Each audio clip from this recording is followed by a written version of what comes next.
Sulit na yan. Yes, mga friendship, sobrang sulit talaga neto. Kaya dapat talaga kayong mag-invest ng ganito para sa bahay ninyo. Hi mga friendship, I'm Apple and welcome to my video. So, ang sinasabi nga dyan sir, is itong ating solar emergency charging lamp mga friendship na talaga namang sobrang sulit talaga dahil sobrang baba ng price nito. And dapat talaga mga friendship na mag-invest kayo nito sa inyong mga bahay dahil hindi natin alam kung kailan magkakaroon ng emergency or kaya kung kailan tayo mawawala ng ilaw. So, maganda na meron tayong ganito para naman, alam niyo yun, palagi maliwanag yung bahay. Charot! So, bakit nga ba sobrang sulit nito mga friendship?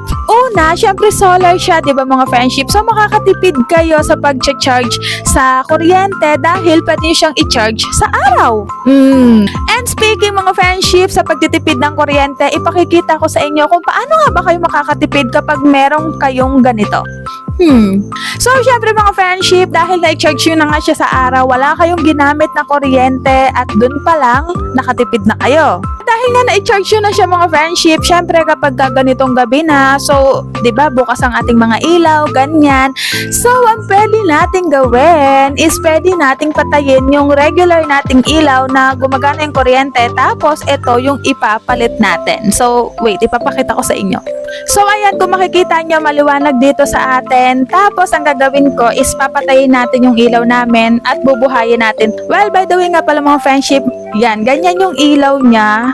Tapos, ganito, yung medyo mahina. Tapos, ganyan. Tapos, meron din siyang blinker.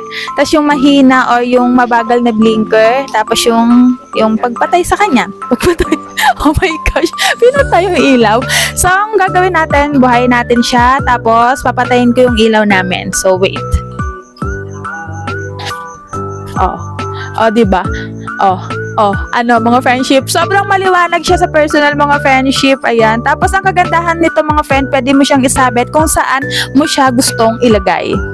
So, example mga friendship, dito ko siya ilalagay. Kasi may pako dito.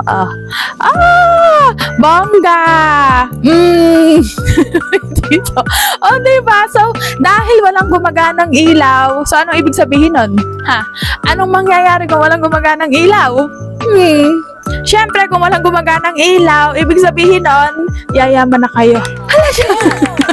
Yayaman na tayo mga friendship dahil syempre mababawasan yung bayaran natin sa kuryente. So, ano pang inaantay yung mga friendship? Bilhin nyo na to habang meron pa at habang meron pang stock dahil wala tayong dapat pag-usapan. Kailangan nyo talaga to. So, yun lang mga friendship. Kung nagustuhan nyo to, pwede nyo naman siyang i-check out. Ilalagay ko yung link or pwede nyo siyang hanapin sa aking showcase. So, yun lang.